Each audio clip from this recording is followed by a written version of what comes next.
बोलिए श्री कृष्ण भगवान की जय। मैं आप सभी को ये बताना चाहती हूँ कि हमारे 2 चैनल और भी हैं। मधुर भजन और आरती के लिए मन राखियो और डेली जनरल नॉलेज के क्वेश्चंस के लिए लर्निंग बाय डूइंग, इन दोनों के लिंक डिस्क्रिप्शन बॉक्स में दे दिए हैं। एक बार आप जाकर देखिएगा जरूर। आइए श्रीमद् भागवत गीता के अध्याय 14 का गुणगान करते हैं। अगर आपको अच्छा लगे तो लाइक शेयर सब्सक्राइब जरूर कीजिएगा।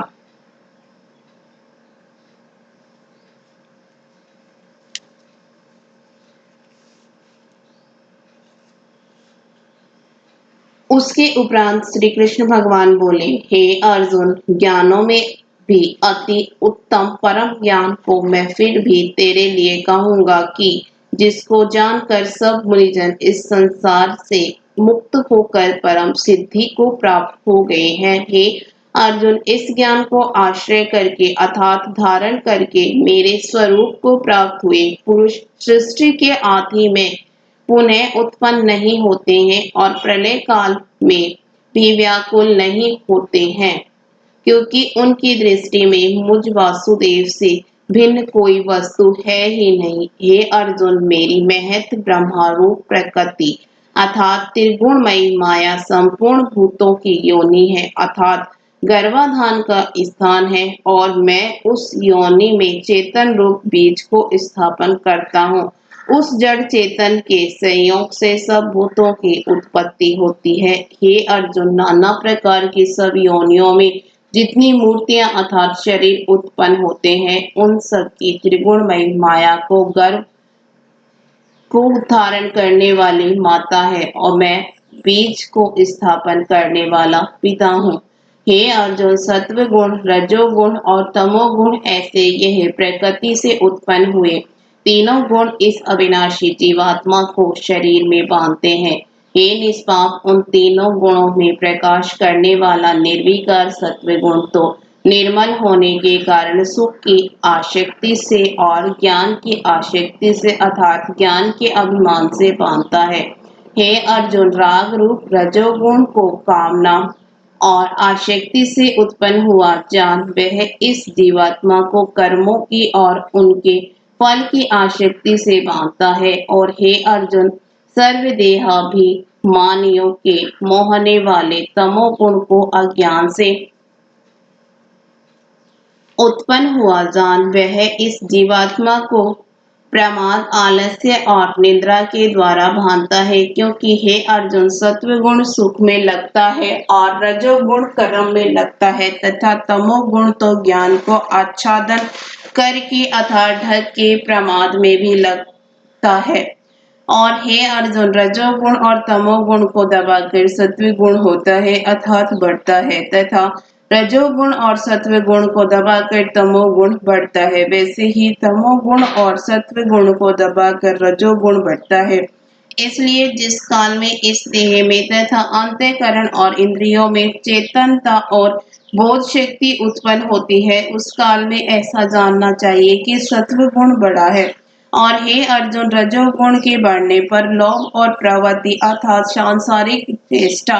तथा सब प्रकार के कर्मों का स्वार्थ बुद्धि से आरंभ एवं अशांत अर्थात मन की चंचलता और विषय भोगों की लालसा यह सब उत्पन्न होते हैं। तथा हे अर्जुन, तमोगुण के बढ़ने पर अंतःकरण और इंद्रियों में प्रकाश एवं कर्तव्य कर्मों में अप्रवृत्ति और प्रमाद अर्थात व्यर्थ चेष्टा और निंद्रादि अंतःकरण की मोहिनी वृत्तियां यह सब ही उत्पन्न होते हैं।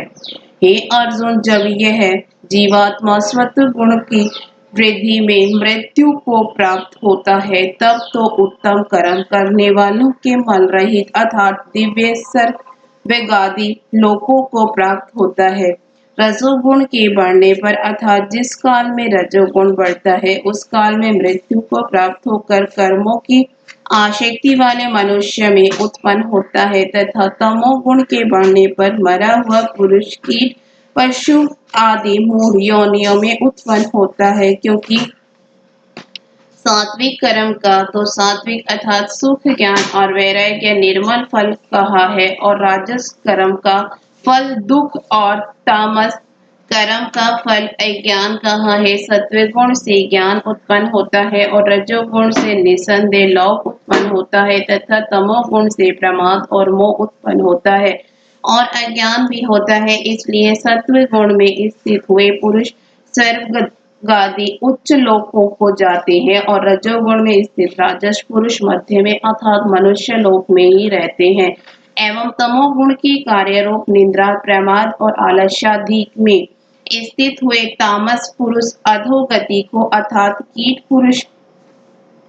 आदि नीच योनियों को प्राप्त होते हैं। हे अर्जुन, जिस काल में दृष्टा अर्थात समष्टि चेतना में एक ही भाव से स्थित हुआ साक्षी पुरुष तीनों गुणों के सिवा अन्य किसी को करता नहीं देखता है अर्थात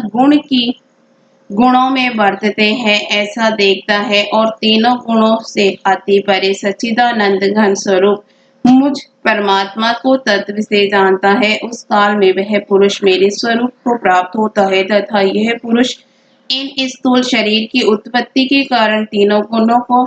उल्लंघन करके जन्म मृत्यु प्रेतावस्था और सब प्रकार के दुखों से मुक्त हुआ परमानंद को प्राप्त होता है। इस प्रकार भगवान के रहस्य युक्त वचनों को सुनकर अर्जुन ने पूछा कि हे पुरुषोत्तम, इन तीनों गुणों से अतीत हुआ पुरुष किन किन लक्षणों से युक्त होता है और किस प्रकार के आचरणों वाला होता है तथा हे प्रभु, मनुष्य किस उपाय से इन तीनों गुणों से अतीत होता है। इस प्रकार अर्जुन के पूछने पर श्री कृष्ण भगवान बोले, हे अर्जुन, जो पुरुष सत्व गुण के कार्य रूप प्रकाश को और रजोगुण के कार्य रूप प्रवृत्ति को तथा तमोगुण के कार्य रूप मोह को भी न तो प्रवृत्त होने पर बुरा समझता है और न निर्वित होने पर उनकी आशंका करता है तथा जो साक्षी के सदृश स्थित हुआ गुणों के द्वारा विचलित नहीं किया जा सकता और गुणों में वर्तते हैं ऐसा समझता हुआ जो सच्चिदानंद घन परमात्मा में एक ही भाव से स्थित रहता है एवं उस स्थिति से चलायमान नहीं होता, जो निरंतर आत्म भाव में स्थित हुआ दुख सुख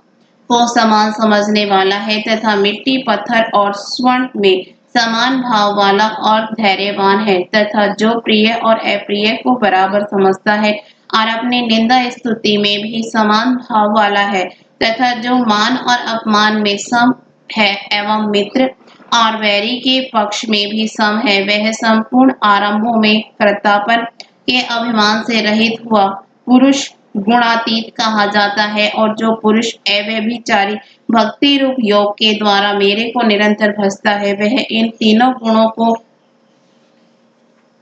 अच्छी प्रकार उल्लंघन करके सच्चिदानंद घन ब्रह्म में एक ही भाव होने के लिए योग्य होता है। हे अर्जुन, उस अविनाशी पर ब्रह्मा का